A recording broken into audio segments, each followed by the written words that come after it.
Hey guys, what's up? It's Pat here, and welcome back to another episode of Tactics in a Tesla. We are back in the Tesla, obviously, with all kinds of cameras around us. It's kind of ridiculous. But today we're talking with Harry Campbell, who is known as the rideshare guy. So I'm going to give him a call. We're going to pick him up. So let me pull over here. Hello? Hey, is this Harry? This is Harry. What's up, Pat? What's up, man? I was going to say that your Uber driver's here. Perfect. Well, hurry up. Otherwise, I'm going to dock you a star and give you only 4 Oh, stars. okay. I'll be there in just a sec. All right, thanks. Bye.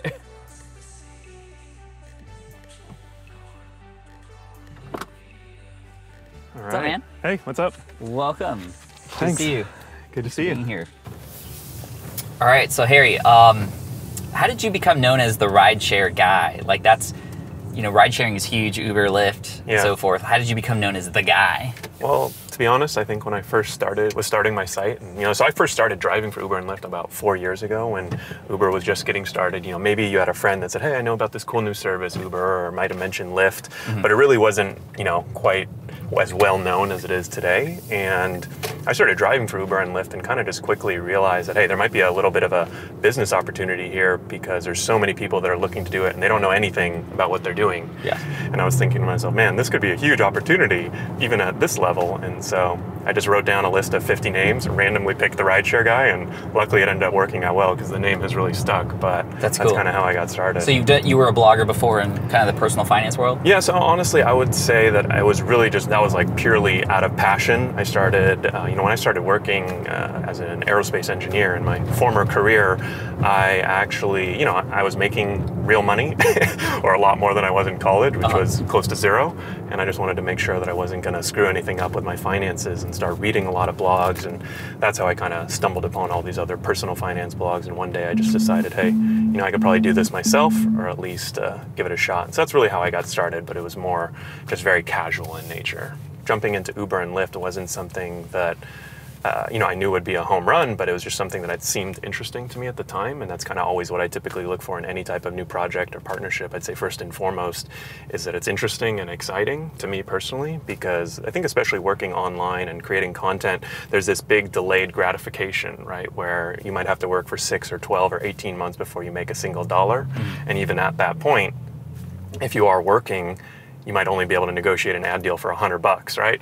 Yeah. Which is nice to have some money coming in, but there's definitely that aspect. And for me, I think kind of just knowing a little bit about what was going on in the industry and what the potential was, I sort of saw it as more of a long-term opportunity. So were you documenting your experience as an Uber driver? Yeah, and I mean, that's a cool thing. That's what I love about blogging so much. Sometimes people mistake me for a journalist because I'm able to talk to a lot of interesting people, but I definitely am not a journalist. I think the big difference between a journalist and a blogger is a journalist talks to interviews experts, right?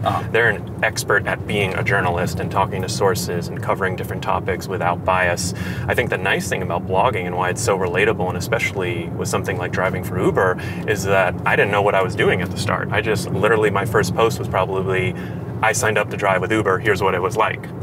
Here's what the sign-up process was like. I went out and drove Friday, Saturday night, here's how much money I made. And since I was an engineer, I was making a lot of spreadsheets to go along with it. So not only was I saying, here's how much money you can make, I literally had detailed spreadsheets of every single ride I was giving. And so there was sort of also that proof that, and going back to kind of what I learned from guys like you is that, when you're talking affiliate marketing in the past, I think there were a lot of affiliate marketers that took advantage of it and, would sort of overly promote a certain product because they were getting paid. And one of the things I learned from you is it's more about developing that trust with your audience so that, once they make that initial purchase or maybe don't make that initial purchase through your affiliate link, they're still more of a loyal reader or loyal subscriber for years, sometimes months or years to come. And so for me, that's, I was kind of overlooking the short term of overselling because there were people making money off signing up new drivers. And that was actually how I monetized my site at the start. So Uber had an affiliate program? Uber had it was more of a referral program for drivers, and that's actually what I still use today, but at much higher volumes than other people.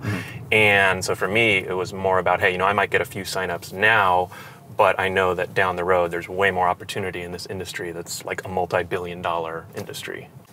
So I want to be an Uber driver. Yeah. What do I do? How do I make it work for me?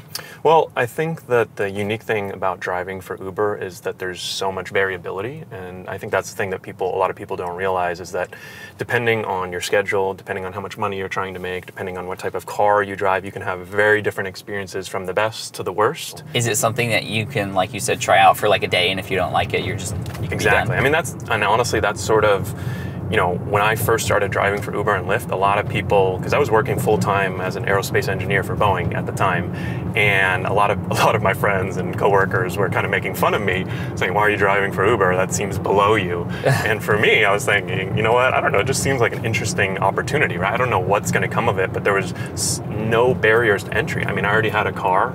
I applied from my couch at home, and it took probably 5 minutes applying, and then I got an email saying I was approved a few days later, and I went out and did a few rides. And I did one ride, actually, my first ride. That's it. I did one ride on my way home from work, got nervous after the ride, turned off the app, and went home. I did one ride the first time. I was going to say, like, because, I'm an introvert. Yeah. You don't want to just sit there and not talk to them. Right. But, I mean, how do you balance that? I mean, to be honest, when Uber and Lyft were new 4 or 5 years ago, I think that a lot of people were more interested in what the drivers have to say and what it's like to be a driver and how much money you're making, sort of all these typical questions that we would get. I would say for most part nowadays, most passengers that get into the car don't want to talk, and they just want to sit there and look at their phones.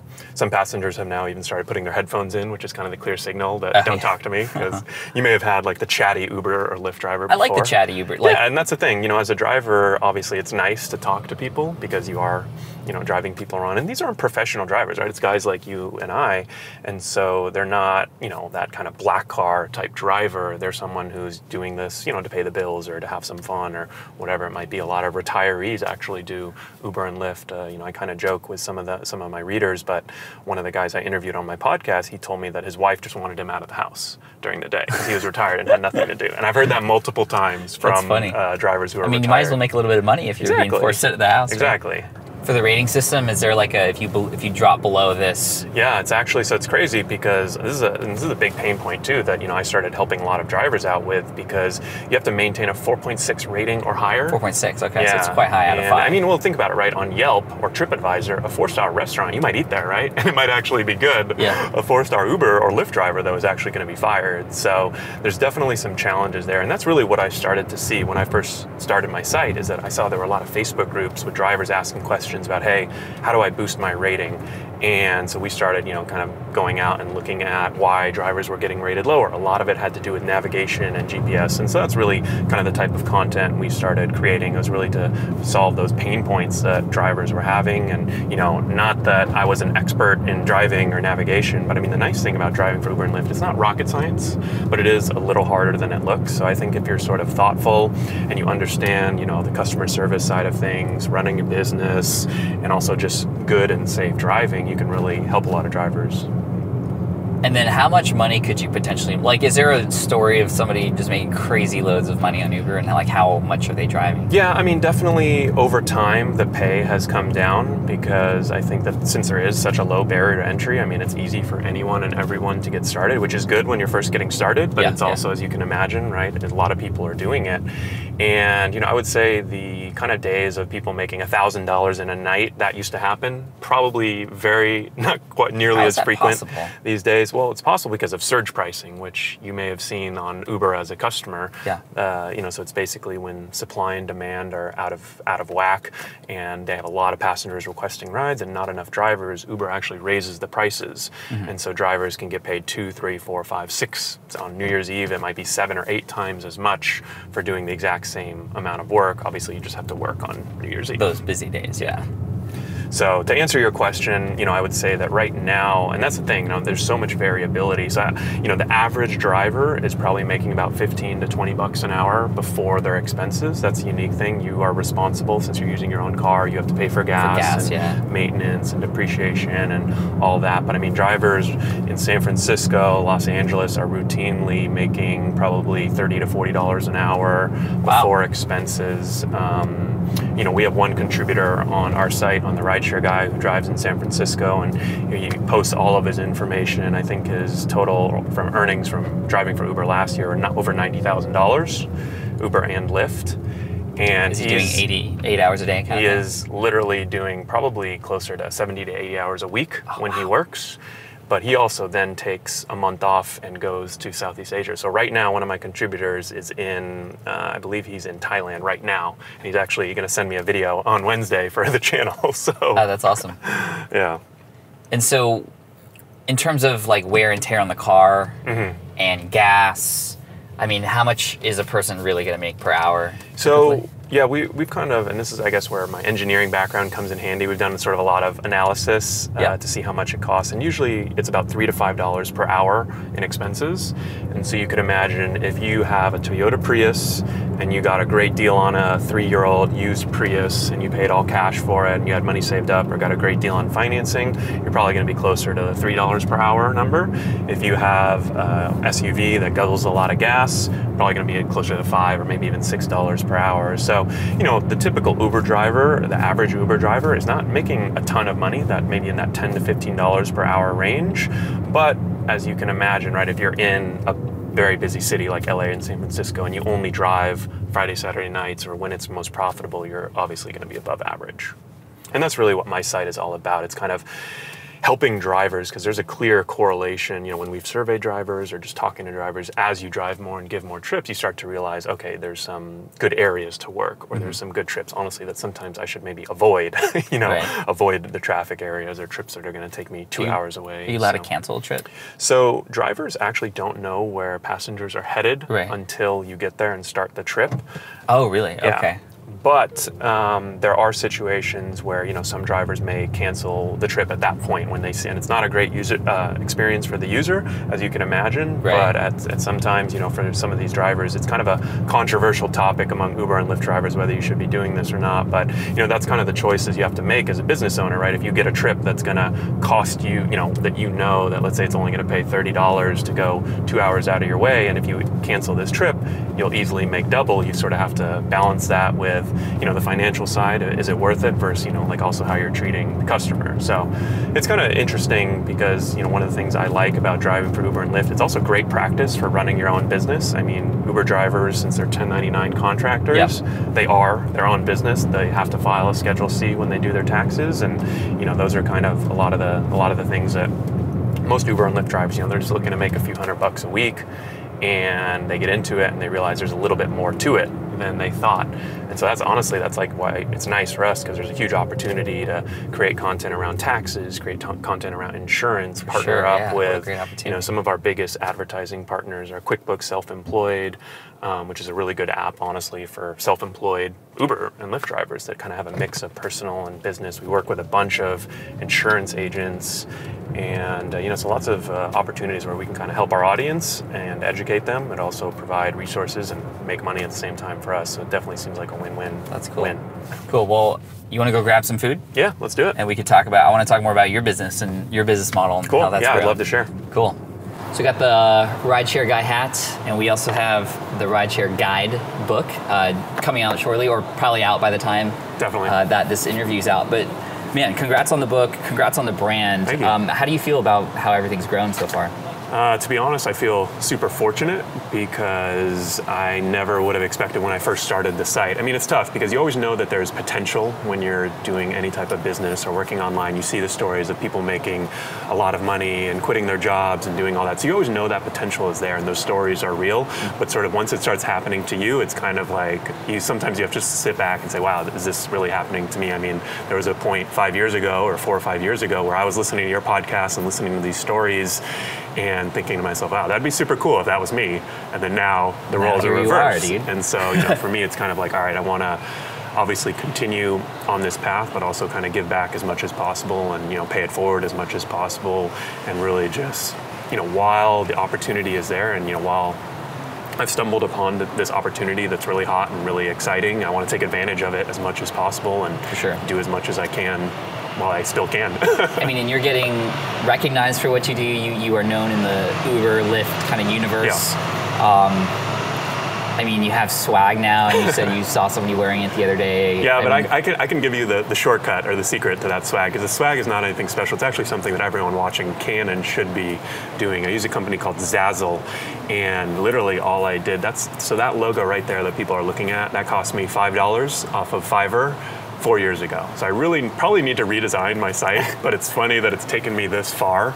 And so it's almost like, and design though is not really my forte. Well, it just shows you don't specialty. need a perfect design to Exactly, get started with. exactly. And even to grow a business where my product is content, and so I'm sure that I probably need to and could do a redesign and make things look better, but it's just not something I'm interested in.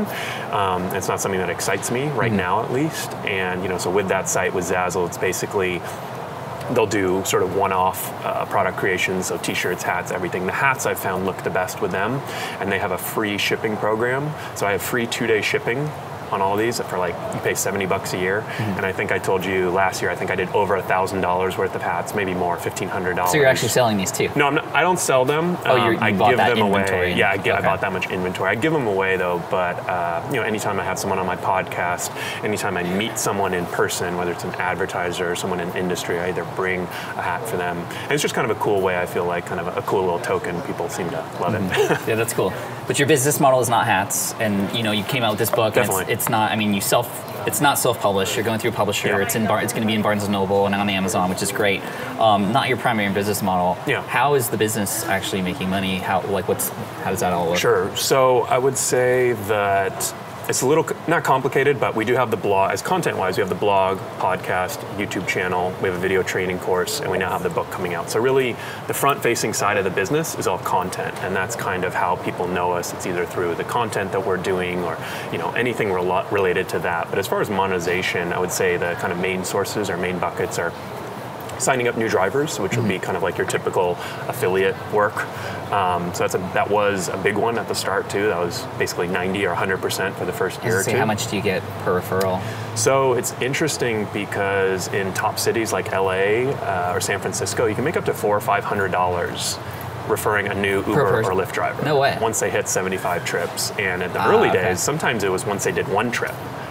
And so it was very lucrative, especially when you look at other industries, online marketing or personal finance, right? $100 payout might be great, right? That might be one of your best products. And so for me, it was almost kind of like, I was really glad that a lot of the top online marketers didn't figure out about this Uber or Lyft opportunity, because they probably would have crushed me early on, good right? For you to getting on that. I mean, I wouldn't say it was any skill, it was just sort of luck that I started driving for Uber and Lyft and then realized that there were a lot of people that needed information and there were sort of some possible routes. But you connected those two dots, right? Definitely. And I think a lot of people watching perhaps are involved in things where they could connect some more dots. Right. And I mean, honestly, I think that that's kind of what it is. It's sort of about, not that I knew the opportunity would be good, but I sort of always try to put myself in the position where I'm finding those opportunities, right? I mean, a lot of people made fun of me for driving for Uber and Lyft since I was an aerospace engineer at the time, but I wasn't doing it because I needed the money. I did it because I was interested in it and seemed like an exciting opportunity, and I didn't know what would come of it.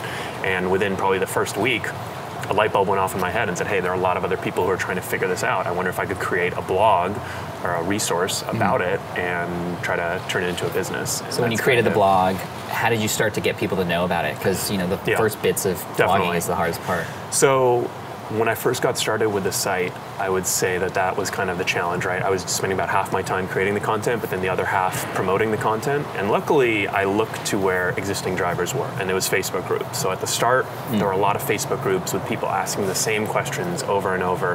And this was about 4 years ago. So it was back in the day where, nowadays, if you just post a link to your article or your group or whatever it might be, spam immediately, right? So you could do a little of that, but also at the same time, I was looking at the questions that drivers were asking. I was responding to them personally and then sending them a message, hey, go check out my site, or we have an article that discusses this more in depth. And honestly, I did that probably thousands of times. So you just cranked at it? I just did as much as I could, as often as I could, and it was kind of a grind, to be honest, but I think that a lot of people, when they're first getting started, they think, oh, that can't scale, or you can't do this, but I think you'd be surprised. Like, if you just work really hard and are really consistent, you can often scale and get started. Now, that's not a strategy that I used forever, but when I was first getting started, I went to where people were and where they were asking questions, and there was really no one else. There were people answering the questions, but there wasn't any authority behind it. It was just someone with a Facebook profile. And the nice thing, when you have a website, there's definitely some degree of credibility that you get, right? It's like, oh, this guy took the time to set up a website, and he seems like he knows what he's talking about. And that's the nice thing about blogging, is that you can sort of, through experience, become an expert in some of these industries. So that's cool. I mean, that's very similar to how I got started in the leading exam space, I just became known as the authority in a forum. Yeah. And I was grinding in there every single Yeah. day. Now, what was your typical day like when you were doing that? Well, so at the time I was actually working full time as an engineer for Boeing, and so my typical day was I was actually getting up usually an hour or two before work and doing blogging work because I had a few other sites that, the rideshare guy hadn't quite taken off yet. It was still very early on, so I was working on a few other sites. Sometimes I would do an hour of freelance writing before I went into work every day about travel. I am still a big travel hacker, and so I was doing a little writing about that. That's cool. And throughout the day at work, obviously I would do my work. One of the nice things about a day job is that as long as you're sort of getting your work done, I definitely did some blog work at my day job. I remember doing that too. And I never wrote any articles at my day job. I was doing a lot of stuff like responding to comments, some of those Facebook responses that I mentioned, definitely doing that there in my downtime or on my lunch break. And then after work is where I spent a lot of my time, really kind of doing everything I could to create content, grow the business. What's been the coolest thing that has happened now that you've gone full time with the rideshare guy? Kind of best experience overall? I would say a couple experiences just on a personal level. I like creating content, but I'm nowhere near as prolific as someone like you. I'm not creating nearly as much. I kind of like using a team of content creators, so I still do some of the content, but I like running the business side of things, and it's really kind of allowed me to run my own business. I have two basically full-time employees. I have 10 or 12 independent, sort of contractors, writers, web people all over the US and over the world. And I think that's cool that, I've actually been able to hire a couple people and provide very flexible and cool and fun jobs that I think are at least fun for a couple people, and really just learn how to grow a business, learn how to hire people. I think I kind of suck at hiring people, to be honest. I think it's really difficult, but it's also something that I'm learning at and doing. It's something you need to do eventually. Definitely. What have you learned the most about the hiring process to help those who are wanting to do the same thing? You know what, honestly, I think for me, what's been most helpful is hiring people from my audience. So every single person that works for me is an Uber or Lyft driver or has done Uber and Lyft driving at one point. That's and cool. I think it kind of really comes from, you can find people who are great editors, who are great, at creating content, who are great at marketing and sales, whatever it might be. But I think for my business, I don't want someone who's 100% sales driven. I want someone who kind of has been there on the other side and understands, hey, I've been an Uber or Lyft driver, and this product, maybe it's kind of borderline. Maybe we shouldn't work with this advertiser. Maybe it's not the best product, right? And so I want those type of people on my team, just because I think that type of content is honestly a lot tougher to create, right? It's been tough finding Uber or Lyft drivers that can hit deadlines, because the greatest part about working for Uber and Lyft, there's no deadlines, it's flexible. Right. And so finding those people has been really tough, but it's also taught me, for example, now when we assign articles to our writers, we tell them, hey, we need this back within 7 days. And that gives them a deadline, that gives them a timeline. Food's here, Southwest is over here. There you go, some silverware, and then I got a California. It's over there. There's me. California, you're the meatball. Sweet. Cool. Thank you. You guys enjoy. Appreciate it. Well, cheers. Thank you. Let's Cheers. finish that thought on article writers and Yeah. stuff, and then we'll eat. We'll let you Definitely. guys eat, or whatever you normally do.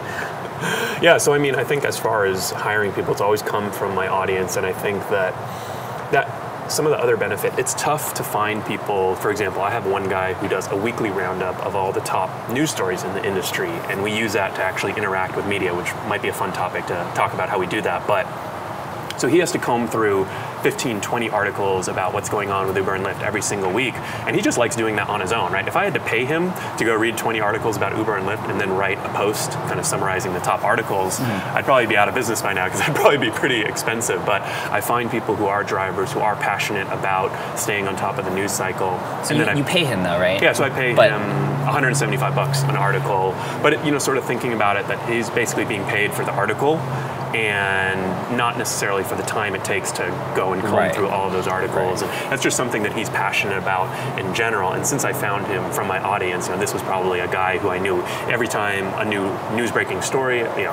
news story came out, he was emailing me and saying, hey, look at this cool news story, and here's what I think about it. That's cool. I like and I how said you to myself, leverage hey, maybe do you want to get paid to read all these stories, right? And I think that's kind of the strategy I've used.